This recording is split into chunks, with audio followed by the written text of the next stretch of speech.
Cette histoire concerne notre argent, votre argent. L'argent de l'État, celui des vieux et des jeunes, celui des retraités, celui des fonctionnaires, celui des cheminots. Notre argent, d'où vient-il? Nous vivons à crédit. L'État vit à crédit. Le monde moderne vit à crédit. Et sans crédit, quand les caisses sont vides, l'État emprunte. Ici, dans les locaux du ministère des Finances, la France vient de lancer une adjudication. Pour nos 2 milliards. C'est-à-dire qu'elle emprunte à qui voudra et s'engage à rembourser avec un niveau d'intérêt fixé dès maintenant. C'est très bien. Tout se passe par ordinateur. L'opération dure moins de 30 minutes. 14h50. 30 minutes pour lever 8 milliards d'euros. On a une demande de 6 milliards 485. Servi 2,006. Oui. Limite à 0,66,5. Oui. Servi 72,91 667. Oui. Moyen pondéré 0,66,2. Oui. On est d'accord? Tu peux adjuger. J'adjuge, je contribue. Demande sur la deuxième ligne, 24 mars 2011, 5 milliards 155 millions. Adjugé 2 milliards 8 millions. Prix limite 0,48,5. Pourcentage servi 54,18,719 et un TMP de 0,47,9. C'est bon, c'est parti. Hein. D'où vient l'argent? Il vient d'ici, dans les salles de marché. Il va et il vient, il passe. Entre Londres, New York, Francfort, Paris et Tokyo. En quelques secondes électroniques, des dizaines de milliards d'euros s'échangent. Argent invisible, argent virtuel, qui peut tout aussi bien disparaître d'un seul coup. Ça s'est passé en 2007. C'était hier. Et en 2007, ça a commencé comme ça.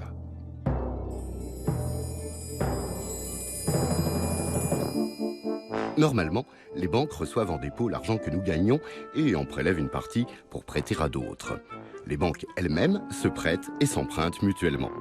Pour faire circuler plus d'argent, et toujours plus, les banques américaines ont récemment inventé des valeurs artificielles, les SIV, véhicules pour investissement spécial. Un panier qui mélange des actifs pour certains réels à d'autres plus incertains, parfois même tout à fait insolvables. Le crédit facile, l'argent pour tous volait. Alors, les banques se sont mises à douter de ces valeurs incertaines. Elles ont perdu confiance, elles n'ont plus voulu se prêter et les échanges interbancaires se sont arrêtés. Plus de crédit, plus d'argent liquide, le système était bloqué, le monde en panne. Ça s'est passé comme ça en août 2007. Francfort, siège de la Banque Centrale Européenne. Jean-Claude Trichet, son président, veille sur la stabilité et la solidité de l'euro, c'est-à-dire de notre argent. Et en août 2007, système en faillite, plus d'argent liquide, notre argent ne valait pas cher. Lorsque le directoire de la Banque Centrale Européenne s'est retrouvé le 9 août au matin, le 9 août 2007 au matin, la demande de liquidité était de 92 milliards d'euros par nos propres banques commerciales, c'est-à-dire un montant énorme qui donnait la mesure de l'état de catalepsie dans lequel se trouvait ce marché monétaire. Je pense qu'au total, nous avons dû prendre notre décision en 2 heures, 2 heures et demie. Par téléconférence, parce que nous n'étions pas au même endroit, nous étions le 9 août. Et nous avons, pour la première fois, depuis la création de la Banque Centrale Européenne, décidé de donner de la liquidité de manière illimitée à taux fixe, c'est-à-dire à notre propre taux d'intérêt. Le système semble sauvé et l'argent facile, le crédit facile vole de plus belle. Mais un an plus tard, en septembre 2008, la faillite de la banque américaine Lehman Brothers sème à nouveau la panique. Nous avons une menace grave et immédiate de très grande dépression dans l'ensemble des pays industrialisés et au niveau mondial. Et donc un certain nombre de décisions sont prises à ce moment-là, notamment le soutien au secteur financier, mais aussi l'activation de l'économie, mais aussi évidemment la baisse des recettes dans un très grand nombre de pays parce que l'économie s'effondre. Et donc nous avons à ce moment-là le début d'une aggravation de la situation budgétaire au sein des industrialisés dans leur ensemble, beaucoup moins évidemment dans les pays émergents qui se sont très bien protégés contre cette crise dans l'ensemble. Mais au niveau des industrialisés, il y a un problème. Un problème qui pourrait devenir mortel pour l'euro si l'Europe n'intervient pas.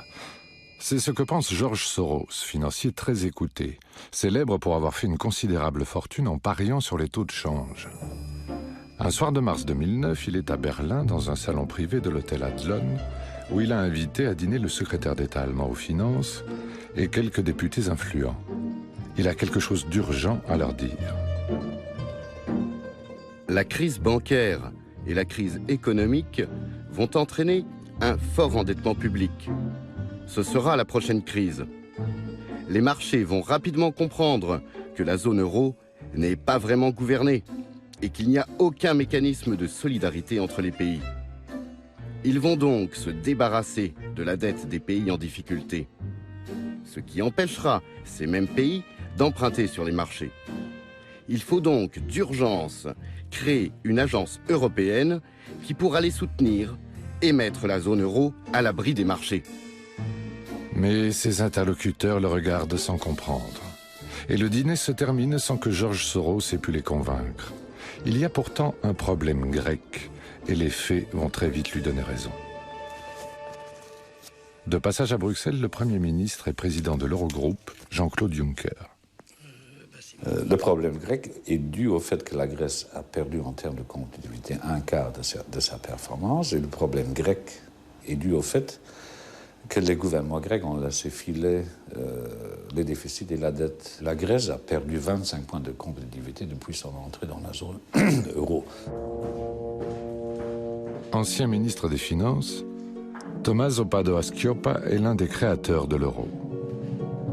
La monnaie unique a résolu une question, c'est-à-dire comment faire en sorte qu'un marché unique puisse vraiment fonctionner. Sans monnaie unique, il ne peut pas fonctionner. Mais il a ouvert une autre problématique, qui est celle de la cohérence fondamentale des politiques économiques et des dynamiques de compétitivité. Et on avait sous-estimé les problèmes qui pourraient se poser le jour où, pour une période prolongée, un pays manquerait de satisfaire ses contraintes. Dans le background, la crise du subprime a créé une condition de nervosité des marchés qui s'est déclenchée sur le cas grec et potentiellement sur d'autres pays.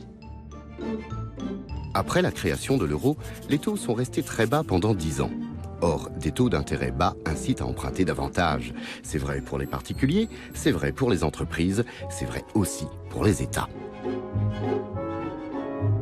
À l'époque, la Banque centrale européenne n'était pas très satisfaite du fait que le slogan mondial pour les pays industrialisés était stimuler, stimuler, stimuler, dépenser, dépenser, dépenser, activer, activer, activer, qui était un peu, encore une fois, la recette universelle.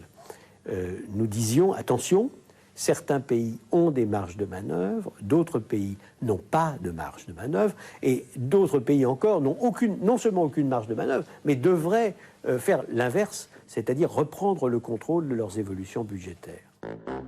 La crise, qui a commencé en 2007, a gonflé les dettes publiques de la zone euro. Elles ont augmenté de 30% et atteignent aujourd'hui 9 000 milliards d'euros. Déficit et intérêts continus. Chaque minute, c'est plusieurs milliards de plus. À Londres, le siège de la BNP Paribas. 6 000 personnes travaillent là, vendent et achètent des actions, des obligations. Patrick Chauvet est chargé de surveiller le marché de la dette publique et les évolutions des taux d'intérêt. Nous, on a des équipes d'économistes qui cherchent, qui font des diagnostics, qui nous présentent ces diagnostics. On a des équipes de stratégistes qui composent ces éléments avec leur propre connaissance des marchés. Et on essaie de se faire une vue la plus approfondie possible, la plus sérieuse possible du sujet. L'inquiétude sur la dette grecque était présente depuis plusieurs années. Pour diverses raisons, elle était dans le collimateur ça a été un sujet relativement public. Quand les problèmes ont augmenté, se sont matérialisés davantage à la fin de l'année 2009, quand notamment la BCE a commencé à expliquer au gouvernement qu'il fallait regarder le problème de la dette de façon plus sérieuse, qu'elle a appelé à peu près tous les gouvernements européens à s'atteler à la tâche de façon plus sérieuse. Tout le monde s'est focalisé sur le sujet, tout le monde a travaillé, et à ce moment-là, les gens se sont rendus compte que le problème était là et que peut-être on avait atteint un point qui était plus soutenable. Début 2009, alerte sur les écrans. Car depuis 4 mois, l'agence France Trésor constate avec inquiétude que pour la première fois depuis la naissance de l'euro, les écarts de taux entre la dette allemande, la plus sûre, et les dettes grecques, mais aussi espagnoles, portugaises et irlandaises, s'accroissent dangereusement. Et donc là, on voyait qu'en effet, l'ensemble des investisseurs, des épargnants, européens et mondiaux, introduisaient une discrimination entre les signatures des différents pays, alors qu'ils avaient auparavant tendance à considérer qu'un risque souverain était par définition un risque très très faible. Mais il est clair que nous avions à la fois un phénomène général de creusement des risques, des primes de risque, qui sont les spreads, les fameux spreads dont nous parlons, et puis nous avons eu un phénomène spécifique qui a été le phénomène grec, avec la découverte que les chiffres n'étaient pas corrects. Les fameux spreads dont on parle, ce sont les écarts entre les taux des emprunts d'État de pays à pays. La dette grecque se vend de plus en plus mal. Si ça continue, ce sera bientôt la faillite. Certains comprennent le danger. Pour la Grèce, mais aussi pour l'ensemble de la zone euro, les règles du traité de Maastricht interdisent les aides financières d'un pays à l'autre. Mais le risque est trop fort. Il faut parler clair au marché. Le 20 mars 2009, c'est au ministre allemand des Finances de le faire. Regarding some member states of the Eurozone, everybody is very much interested in the stability and credibility of the euro. We are just talking about theoretical cases. No member state of the Eurozone has difficulties in its payment or to refinance its public debt. And for the definitely not likely case that it should happen, the Eurozone would be ready for action. La fermeté du propos calme les marchés, pour le moment. Mais en marge des réunions officielles en prévision d'une reprise des attaques, la France, l'Allemagne, la Commission, la BCE et le président de l'Eurogroupe se réunissent en secret.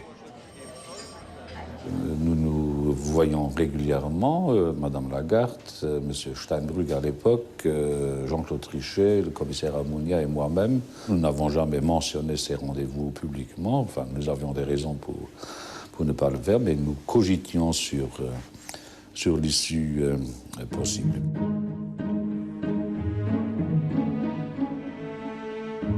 Dans le TGV entre Bruxelles et Paris, au sortir d'une réunion des ministres des Finances européens, Christine Lagarde nous a confirmé ces rencontres secrètes.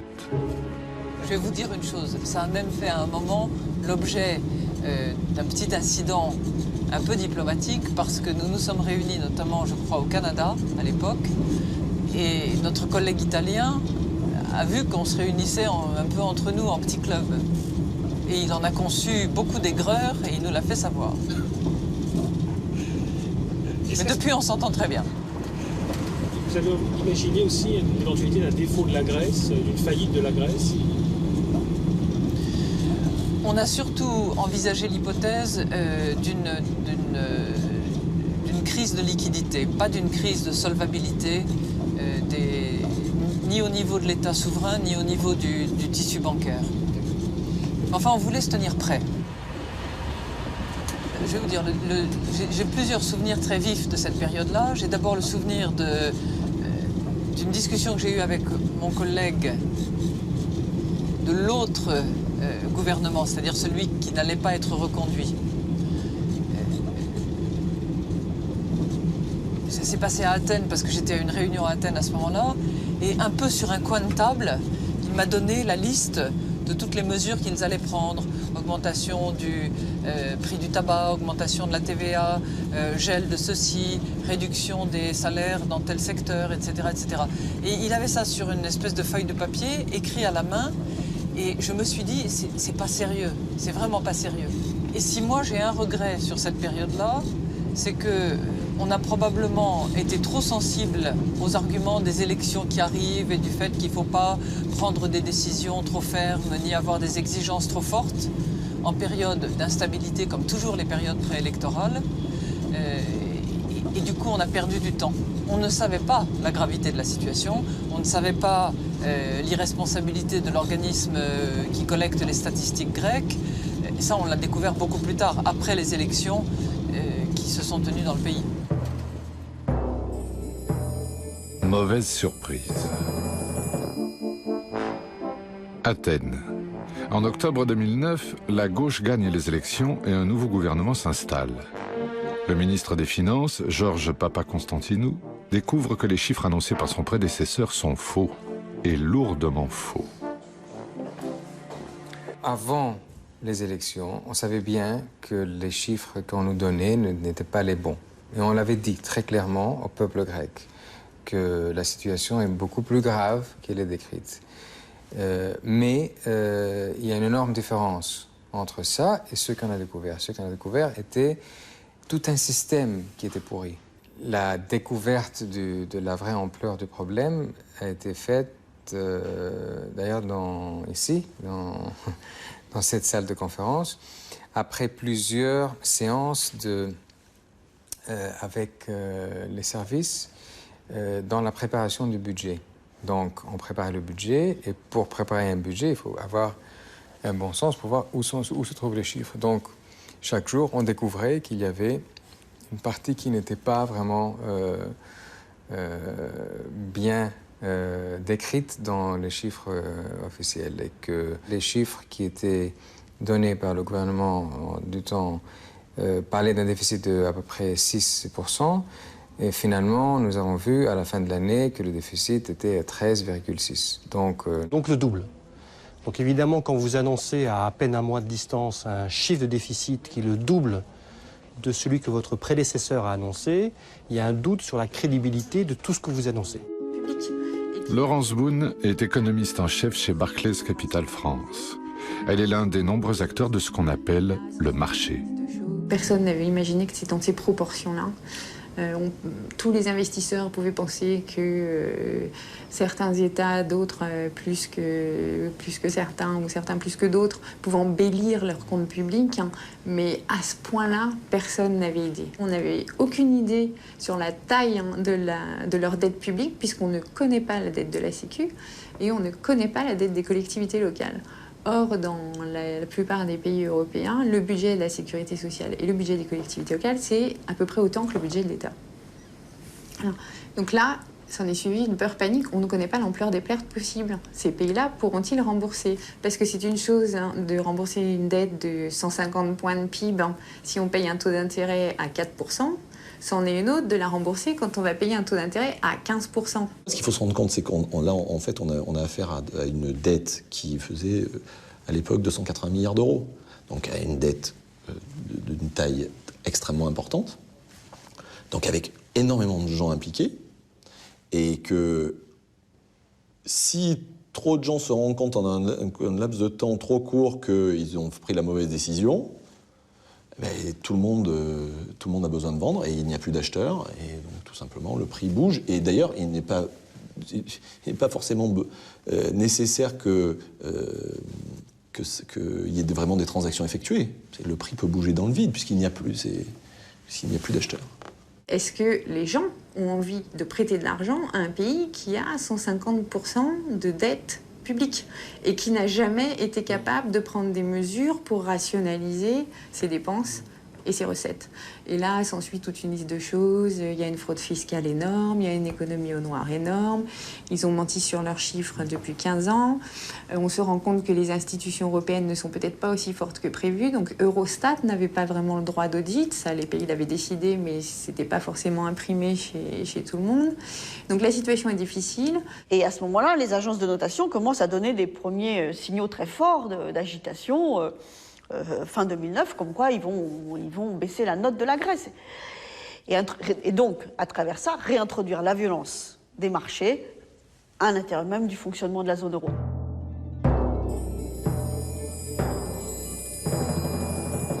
Les agences de notation contrôlent la fiabilité des entreprises, des collectivités et des États. Elles sont indépendantes et privées. Les notes qu'elles donnent, la meilleure étant le triple A, influencent directement les marchés. Alors ça, c'est un phénomène important. C'est que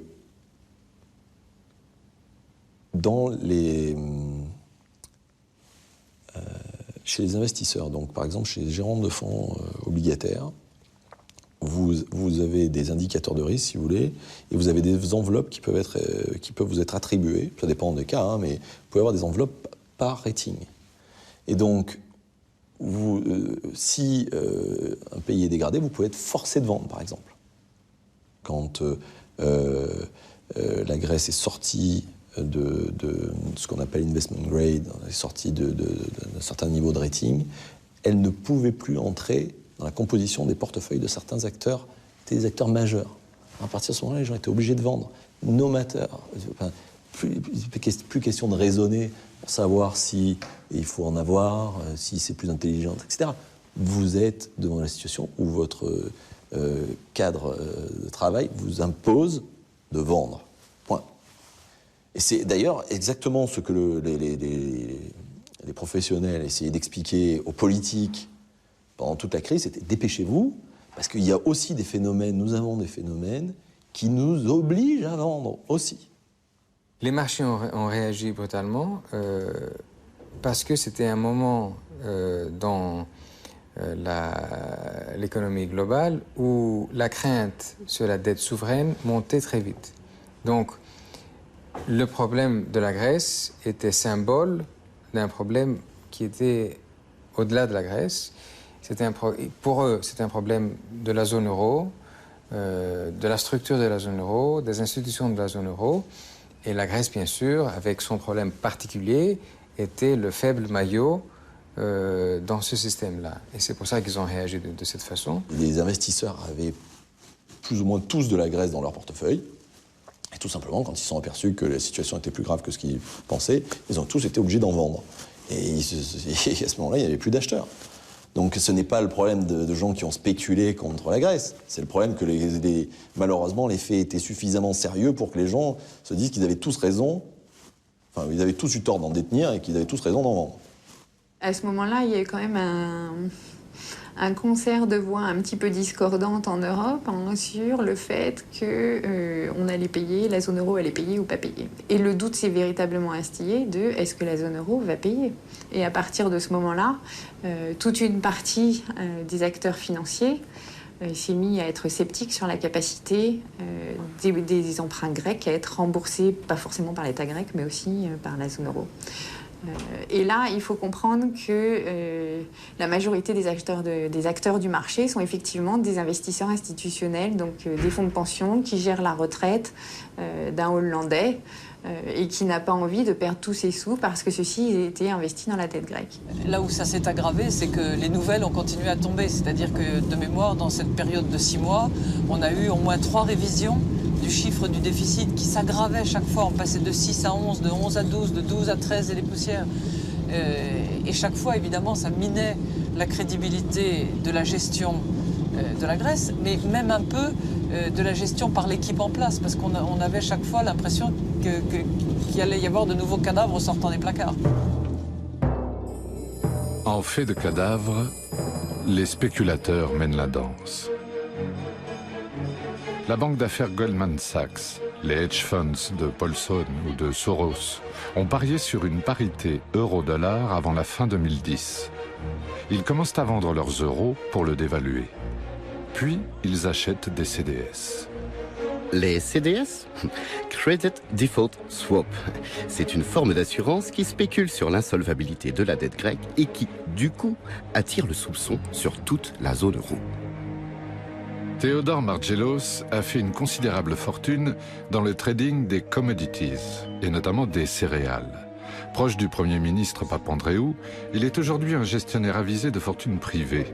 Et il n'aime pas ces outils spéculatifs récemment inventés par une loi américaine. Credit Default Swap, ce n'est rien d'autre que prendre une assurance contre le défaut d'une obligation. Jusqu'à cet acte-là, pour pouvoir assumer une telle assurance. Et c'était un produit qui a été créé à peu près en 1997-98. On devait avoir l'obligation. Donc, c'était logique. Et à partir de l'abolition de ça en fin 2000, on pouvait acheter une assurance contre le défaut d'une obligation sans avoir l'obligation. Et donc, ça veut dire, c'est comme si vous achetez une assurance sur la maison de votre voisin. Et votre intérêt dans ce cas-là? L'intérêt, c'est que la maison du voisin brûle. Alors, ça n'a aucun sens. Ça n'a aucun sens économique, ça n'a aucun sens social, etc. Et ce qui est absolument ahurissant, c'est que en 2001, le total de transactions est de 600 milliards de dollars. Et en 2007, c'est 60 trillions de dollars. Ce n'est que dans les CDS. Donc, il y a eu une somme incroyable d'argent qui a été investi, qui a joué dans ces instruments-là. Et si ces instruments ne valaient plus rien? Des rumeurs ajoutent à la confusion. Le Financial Times annonce que la Chine a refusé d'acheter 25 milliards de dettes grecques. Pure invention. Le même affirmera aussi que la Banque centrale chinoise veut se débarrasser de ses euros. Autre pure invention. Les marchés deviennent de plus en plus nerveux. Des marchés nerveux, c'est parce qu'ils attendent des signaux qui n'arrivent pas et qu'ils ne comprennent pas ce qui se passe. Et du coup, leur seul mode de survie, c'est un mouvement permanent. Et dans ce jeu de positionnement qui est le rôle qui est ce que font les acteurs de marché, toute leur logique, c'est de chercher le maillon faible. Et le maillon faible, à l'échelle des devises internationales, enfin des grandes devises, des grandes monnaies internationales, entre le yen, le renminbi, le dollar et l'euro, il n'y a pas photo. C'est l'euro. C'est l'euro puisqu'il marche sur ses deux pattes déséquilibrées et qu'il n'a pas de gouvernance. Il a une règle qui permet de regarder à la fin si tout s'est bien passé, mais il n'a pas de gouvernement, il n'a pas de gouvernance. Je me souviens avoir vu dans différents voyages que j'ai pu faire pour voir des investisseurs, des éléments de télévision américaine, où on disait, certains étaient interrogés en disant, vous voyez bien, je vous l'ai bien dit, la zone euro ne va pas tenir le choc. On a tout de suite compris que l'attaque qui portait sur la Grèce, avec une dette souveraine qui, tout d'un coup, était complètement dévalorisée, avec des exigences de rendement très fortement aggravées compte tenu de la réappréciation du risque par les investisseurs, on comprenait très bien que ça n'était pas simplement une attaque contre la Grèce, mais que ça remettait en cause l'euro, c'est-à-dire tous les pays au sein de la zone. Et ça, le président de la République a été très rapide sur cette analyse-là. Le 11 février 2010, à Bruxelles, réunion exceptionnelle des chefs d'État et de gouvernement de l'Union. Il leur faut, tous ensemble, décider de mesures fermes pour sauver la Grèce. 4 jours plus tard, au nom de tous, Jean-Claude Juncker conclut d'un ton qu'il veut ferme et définitif. Nous tenons à réaffirmer l'engagement qui fut celui du Conseil européen, consistant à dire que les États membres de la zone euro prendront une action déterminée et coordonnée si une telle action devait être nécessaire. OK. Thank you. De bonnes paroles, mais le ton n'y est pas, et l'incertitude demeure. Les marchés ne s'y trompent pas. L'engagement de l'eurozone et de l'Union européenne aurait pu être plus engageant. La prise de parole de l'Eurogroupe et du Conseil européen aurait pu être plus ferme parce que pendant les semaines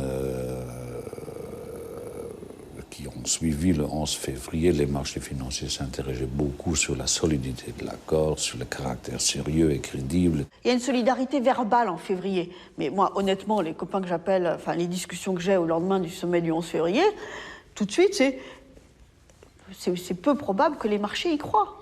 Et les marchés n'y ont pas cru. Tout le monde savait qu'il fallait agir et les décisions ne venaient pas. Et accessoirement, il y avait quand même des effets de manche à droite ou à gauche pour dire qu'un tel avait telle vision, que l'autre avait telle vision, qu'il fallait faire comme ci ou comme ça. À un moment donné, vous avez un niveau d'incertitude qui est tel que ça pousse à prendre des décisions. Et encore, non, mais ça, les gens sont confrontés à des obligations, à des mandats. Les choses traînent, les prix se dégradent, tout le monde est dans la même situation. Et la spirale infernale s'enclenche. On s'est aperçu à un moment donné que c'était un jeu contre le temps. C'est-à-dire, la situation c'était en train de se dégrader de jour à jour. Et donc, la course était de mettre en œuvre le mécanisme de soutien avant qu'on arrive à la faillite. Et là, c'était une période difficile. C'était une période pour tous, pour le Premier ministre, pour le ministre des Finances, pour tout le gouvernement, pour tous mes collaborateurs ici, parce qu'on savait très bien que si quelque chose n'allait pas comme on voulait, on aurait pu déclarer faillite à un moment donné. La Grèce n'est pas passée loin de la faillite, non? La Grèce est arrivée près de la faillite. On avait, au début du mois de mai, on avait des obligations et c'était évident que le marché était fermé pour nous. Donc, s'il n'y avait pas le mécanisme de soutien, on n'aurait pas pu faire face à nos obligations. Il ne faut jamais oublier que ces phénomènes sont des phénomènes qui sont des phénomènes d'absence de confiance dans une signature. Le premier élément, c'est que cette signature prouve à l'ensemble des investisseurs qu'elle prend les mesures qui lui permettent de regagner la confiance. Le fait de regagner la confiance de l'ensemble des investisseurs est absolument essentiel. Et ce n'était pas encore le cas à l'époque. L'Allemagne n'aime pas l'imprévu. L'Allemagne est en campagne et il y a de l'eau dans le gaz. La coalition au pouvoir vacille et la crise grecque perturbe l'opinion. Pas question que ces feignants de Grecs détournent le bon argent allemand. Pas question de contourner les règles du pacte de stabilité.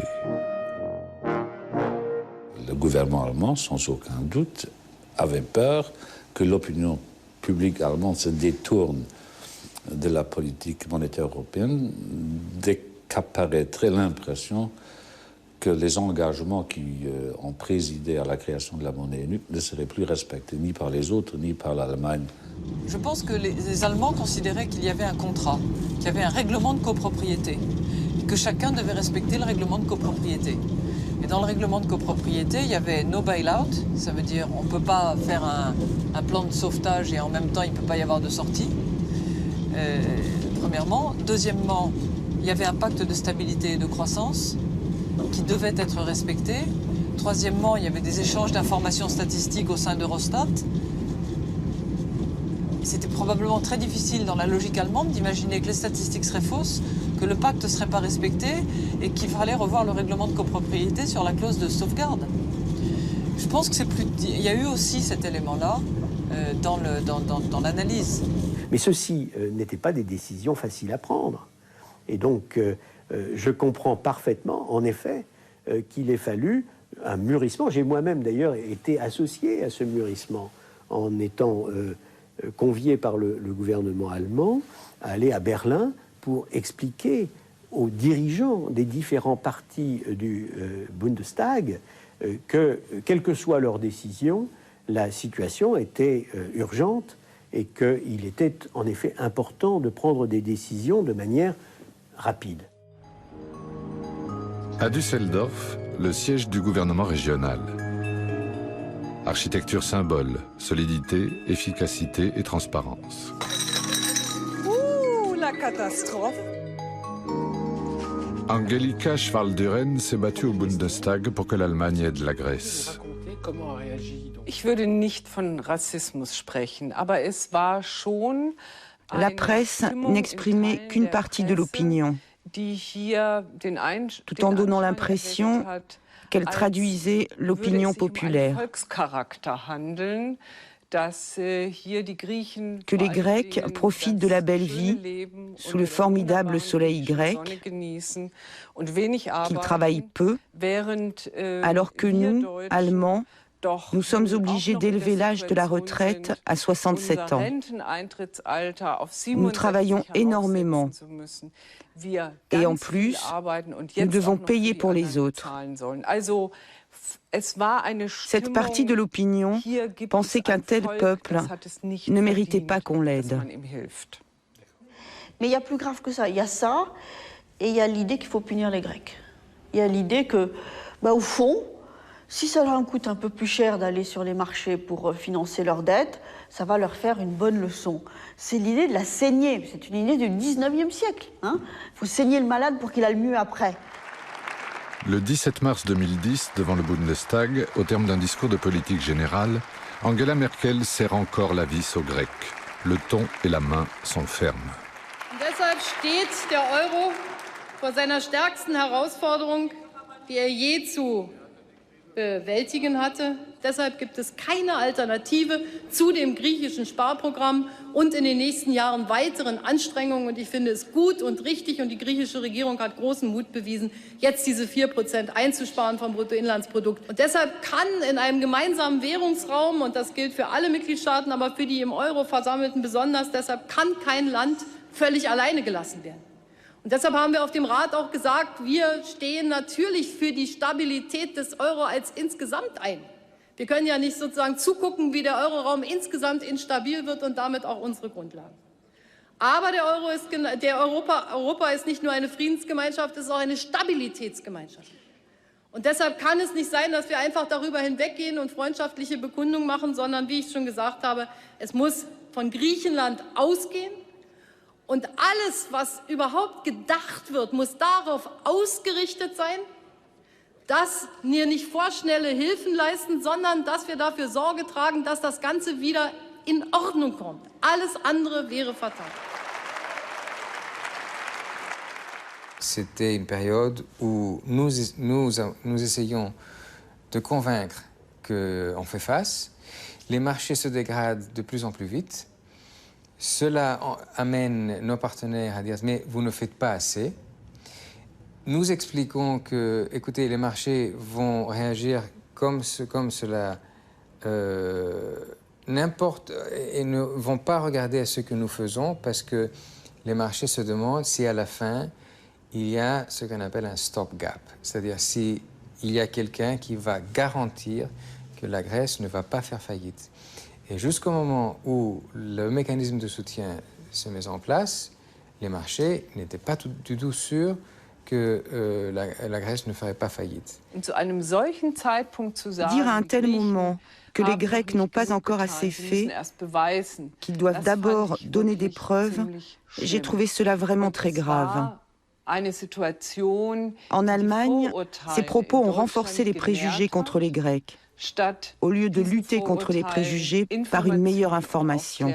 J'ai trouvé ça très regrettable. C'est vrai qu'on a souvent eu du stop and go. Et est-ce que ça finit par... C'est pas ce qui a fini par coûter cher à l'Europe?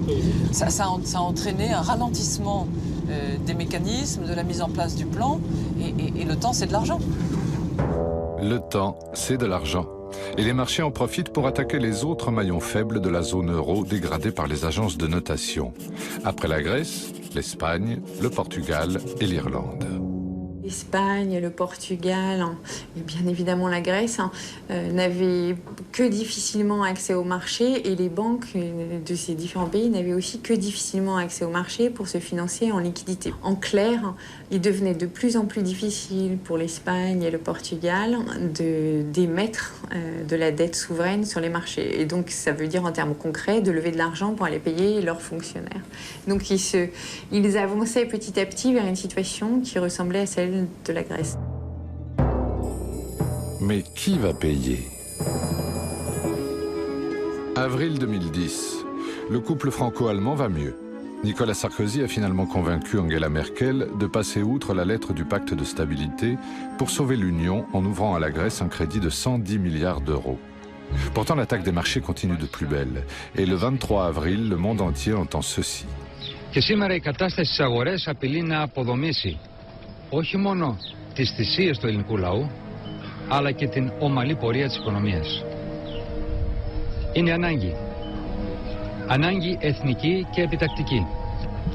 Να ζητήσουμε και επισήμως από τους εταίρους μας στην Ευρωπαϊκή Ένωση την ενεργοποίηση του μηχανισμού στήριξης που από κοινού δημιουργήσαμε. Sur fond d'images de vacances, le Premier ministre grec appelle au secours. Son pays est en train de couler, les paroles ne suffisent plus. Il faut l'argent, 10 milliards d'euros avant un mois pour éviter la faillite. Olli Rehn, commissaire européen chargé de l'économie et l'un des principaux acteurs de la négociation, est au même moment à Washington.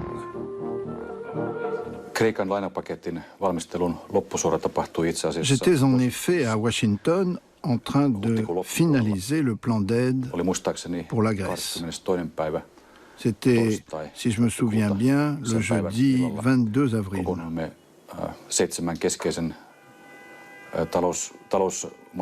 Ce soir-là, nous nous sommes réunis avec les 7 grands pays pour dîner. L'ambiance était très sérieuse. Tout le monde était d'accord pour engager des actions efficaces et rapides. La participation des États-Unis a été très constructive et n'a montré aucun mépris pour la situation difficile de l'Europe. Le lendemain matin à 7 heures, nous nous sommes réunis au siège du FMI, dans le bureau du directeur Dominique Strauss-Kahn. Il assistait à la réunion ainsi que Jean-Claude Trichet, le directeur de la BCE, Georges Papakonstantinou, le ministre grec des Finances, et moi-même. Pas question toutefois de lâcher l'argent comme ça. 8 jours plus tard, Européens et FMI sont à Athènes pour mettre des conditions au prêt. Elles sont drastiques. Diminution des salaires des fonctionnaires, augmentation des impôts et de la TVA, âge légal de la retraite repoussé à 67 ans. Le crédit aura un goût amer. Nous nous sommes rendus à Athènes pour trouver un accord et fixer tous les détails du plan d'aide. On le préparait depuis le mois de mars. Au début, le gouvernement grec était très réticent. Mais très rapidement, après leur demande de mettre en œuvre le mécanisme de soutien, la coopération s'est améliorée. Après une négociation très dure avec le ministre grec des Finances, tous les ministres des Finances de la zone euro ont décidé de proposer à la Commission de faire un prêt de 80 milliards d'euros, auquel s'ajouteraient 30 milliards d'euros du FMI. À ce moment-là, nous avons tenu une conférence téléphonique avec les principaux pays du G7. Et je me souviens très bien la forte implication, entre autres, de la ministre Christine Lagarde, du ministre Schäuble et bien évidemment du directeur général du FMI, Dominique Strauss-Kahn, qui a négocié le prêt.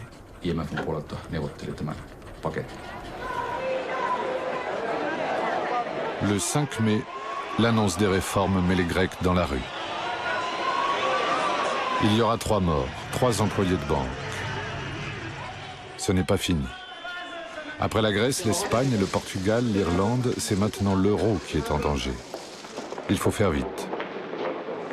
4 jours plus tard, un vendredi, tous les chefs d'État et de gouvernement se réunissent à Bruxelles. Ils sont comme Georges Papandréou, le Premier ministre grec, tendus et déterminés. Yesterday we took very strong measures, an adjustment package with a majority in Parliament showing the will to move forward. And we are determined to move forward. We have done our part. At the same time, there is unprecedented volatility throughout the world, in the world economy. That is why today's meeting here in Brussels is so important. We will reaffirm our confidence in our economies and our common currency. And this, I believe, is a very important message for the global economic recovery. A recovery that will bring back growth, jobs, welfare to our people, to our citizens in our countries, and to all of Europe. We can do this, we must do this, we will do this together. Thank you. Les marchés sont fermés samedi et dimanche. Il faut donc en profiter pour arrêter un mécanisme de défense. Dimanche, le président de la BCE, le président de l'Eurogroupe rejoignent les 27 ministres des Finances, dont bien sûr Georges Papakonstantinou. Malgré les sourires, la tension et l'inquiétude sont visibles. Il ne reste plus qu'un jour et une nuit pour sauver l'euro et l'Union. C'est maintenant, coûte que coûte. L'inquiétude des marchés juste avant le Conseil européen du 9 mai, la tension elle était aussi forte que juste avant la chute de Lehman Brothers. Les marchés étaient dans le même état de fébrilité. Et donc s'il n'y avait pas eu une réaction, s'il n'y avait pas eu de conclusion le 9 mai, s'il n'y avait pas eu de réaction, il y avait un très grand risque que l'euro explose. À l'évidence, ce qui se passait dans les journées du jeudi et du vendredi étaient des phénomènes tellement rapides, tellement amples, tellement monumentaux, qu'il fallait bien qu'un certain nombre d'opérateurs aient décidé, bien sûr, de changer leur attitude. Et c'est d'ailleurs parce que ces marchés étaient dans une situation de non-fonctionnement caractérisée que l'ensemble du monde regardait l'Europe en portant le diagnostic que nous étions à l'épicentre d'une nouvelle crise très grave. Donc on était au bord de l'explosion. On était en effet dans une situation très grave. La réunion dont je me souviendrai toute ma vie, c'est la réunion du week-end du 9 et 10 mai. Wolfgang Schäuble arrive à 16h sur le tarmac à Bruxelles et est immédiatement emmené à l'hôpital et qui ne peut pas participer à la réunion, qu'il est un des acteurs fondamentaux. Donc commence la réunion à 27, j'apprends par le directeur du Trésor allemand que Wolfgang ne va pas pouvoir venir puisqu'il est hospitalisé en urgence. Et moi je demande qu'on attende qu'un ministre allemand nous rejoigne, puisqu'à ce moment-là, la chancelière allemande décide d'envoyer M. de Maizière pour remplacer Wolfgang Schäuble, pour qu'on puisse travailler tous ensemble avec un ministre allemand. J'ai passé la fin de la réunion dans la nuit du dimanche au lundi, avec mon téléphone, enfin mes écouteurs de téléphone, le téléphone sur les genoux. Je participais à la réunion à 27 et j'ai essayé d'en être un acteur aussi bien que je pouvais. Et puis de temps en temps, je sortais pour rendre compte et expliquer aux membres du G7 qui tenaient une conférence téléphonique ouverte de quasiment 10h du soir jusqu'à 3h du matin, heure européenne, pour comprendre ce qui se passait. Donc il y avait quand même un sentiment d'angoisse, il y avait une grande pression, une grande tension. Mais je crois que les éléments de résolution du problème, c'est entre Européens qu'on les a trouvés. Et il y a eu un moment fondamental que moi je situerais aux alentours entre 18h et 19h, le dimanche soir, où le président de la République et la chancelière allemande se sont parlé et ont défini, sont convenus, un, qu'il fallait un gros chiffre sur la table, et deux, qu'il fallait que toutes sources européennes confondues, on soit à 500 milliards d'euros. Donc le chiffre, il a été établi aux alentours entre 18h et 19h. Et c'est vrai que c'était angoissant parce qu'on voyait les heures d'ouverture de marché avancer à travers la nuit. Wellington d'abord, l'Australie ensuite, le Japon. Moi, je voulais absolument qu'on y arrive pour l'ouverture du Japon parce que c'était un marché qui commençait à devenir vraiment pertinent.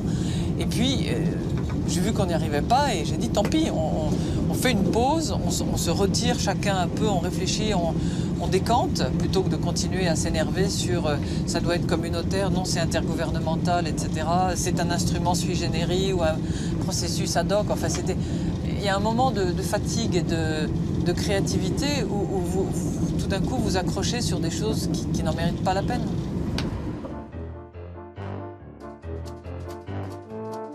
Finalement, le gros chiffre, ce sera 440 milliards d'euros prêtés par l'Union, plus 220 milliards par le FMI, plus 60 milliards par la Commission, plus les 110 milliards d'euros déjà prêtés à la Grèce. En tout, 830 milliards sur la table, qui s'ajoutent aux autres déjà mis en jeu depuis 2007. 830 nouveaux milliards sur la table, comme un pistolet chargé, pour tenir les marchés en respect. Exactement ce qu'avait proposé George Soros un an plus tôt. Lorsque nous avons calculé nous-mêmes, des deux côtés de l'Atlantique, quel était le montant du risque de contribuables qui avait été mis sur la table pour empêcher l'effondrement du système financier, je parle du risque, pas de la dépense, mais du risque, nous sommes arrivés à 27% du produit intérieur brut des deux côtés de l'Atlantique. En additionnant les options de recapitalisation, les options de garantie diverses, les options d'actifs toxiques. Donc ce sont des sommes, enfin des volumes de risques gigantesques que nos démocraties politiques n'accepteront pas, à mon avis, de consentir deux fois. Donc nous avons une obligation de résultat. Nous devons absolument éviter de nous retrouver dans une situation aussi tragiquement maladroite que celle que nous avons connue, disons pour simplifier, mi-septembre 2008. Jusqu'au bout, les États-Unis ont craint eux aussi une explosion de la zone euro. Le 10 mai, Barack Obama a téléphoné plusieurs fois à Nicolas Sarkozy, Angela Merkel et José Luis Zapatero. Le 11 mai, celui-ci annonce les réformes qu'il refusait jusque-là. Les marchés se calment. C'est fini. La zone euro est sous contrôle. Enfin. Il a quand même fallu 3 conseils européens pour trouver la solution pour la Grèce. Hein. Le 11 février, le 25-26 mars et finalement le mois de mai. Je pense qu'on a joué à frôler la catastrophe. Hein. L'ensemble des observateurs, effectivement, sont surpris par le fonctionnement du processus décisionnel en Europe, ont tendance à le trouver probablement trop lent, mais se trompent complètement sur l'issue finale. C'est-à-dire, voyant que le processus est lent, ils croient que le processus n'aboutira pas. Or, le processus peut être lent, mais il aboutit. Et c'est, je crois, la marque de l'Europe. Alors, l'argent. L'argent des banques, ça va, on les a renfloués, et elles vivent leur vie comme avant. Quant à nous, les Grecs, les Espagnols, les Portugais, les Irlandais, Français, Allemands, tous les autres, quoi, on se serre la ceinture et ce n'est pas fini. Aux banques, les bonus, aux citoyens, les dettes. Ça s'appelle la rigueur. Je trouve que il y a ici, nous avons un énorme paradoxe. Les banques ont été pratiquement toutes en faillite à la fin de 2008. Les États sont venus et les ont sauvés, avec des trillions et des trillions. Ils les ont sauvés. Et les États, c'était quoi? C'était les contribuables, pour dire les choses comme elles sont. Et puis, elles ont continué à faire ce qu'elles faisaient avant. Donc, avec aucune impunité, avec des bonus énormes pour ceux qui s'occupaient des banques. C'est une absurdité totale. Il faut changer assez profondément les règles qui régissent la surveillance prudentielle des banques. C'est Bâle 3. Ceci est en train d'être fait. Il faut que nous puissions avoir des visions communes et organisées sur les non-banques, sur les marchés, sur la transparence des marchés, sur la manière dont on peut organiser de manière beaucoup plus convaincante le fait que le système serait moins amplificateur de boom et de bust, d'excès dans le domaine de la bulle financière et aussi, évidemment, par voie de conséquence, dans la catastrophe financière. Et c'est ce qu'on appelle la procyclicité. Donc nous avons énormément de travail à faire. Dans un rapport que j'ai remis au Parlement européen sur les enseignements de cette crise, Ça a été perçu comme une provocation, mais ça ne l'est pas. Moi, je proposais aux États membres de boycotter Goldman Sachs. Pourquoi? Parce que dans l'affaire grecque, on voit bien qu'une structure comme ça a joué un rôle tout à fait essentiel. Dans l'affaire grecque, le Goldman Sachs conseillait la Grèce et conseillait ses clients d'acheter de la dette grecque qui était notée et de la dette grecque étant notée par les agences qui travaillent avec Goldman Sachs. Donc, tout ça est une question absolument critique. Et moi, honnêtement, je pense que les États membres, s'ils étaient cohérents, ne devraient pas accepter que Goldman Sachs puisse gérer leurs dettes. Si on a appris une chose dans cette crise, c'est que la mesure des comptes, c'est-à-dire la mesure des encaissements, la mesure des décaissements, la façon dont les finances publiques sont gérées, mais au quotidien et en pratico-pratique, est absolument déterminant. Et donc ça veut dire un organisme statistique indépendant, qui soit efficace dans les moindres recoins du pays, et qui soit sous un contrôle extrêmement strict d'un organisme de type Eurostat, par exemple, pour vérifier que tout ça est bien conforme à la réalité et que ce ne sont pas des chiffres pipotés. Est-ce que finalement, ça ne vous aurait pas coûté moins cher de sortir carrément de l'euro? Absolument pas. Sortir de l'euro, ce serait une catastrophe pour la Grèce, sans aucun doute. La monnaie nationale aurait été dévaluée par un énorme pourcentage.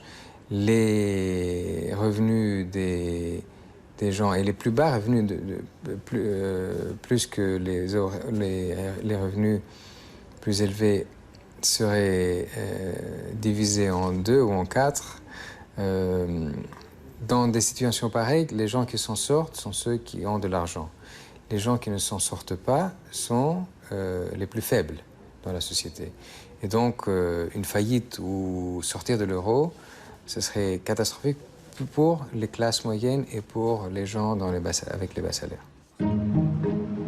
Se serrer la ceinture, d'accord. Mais combien de temps? Est-ce que ça suffira pour garantir un autre avenir? Économiste, Michel Alieta est l'un des rares à avoir annoncé la succession de crises que nous affrontons. Crise financière, bancaire, économique, crise de la dette publique.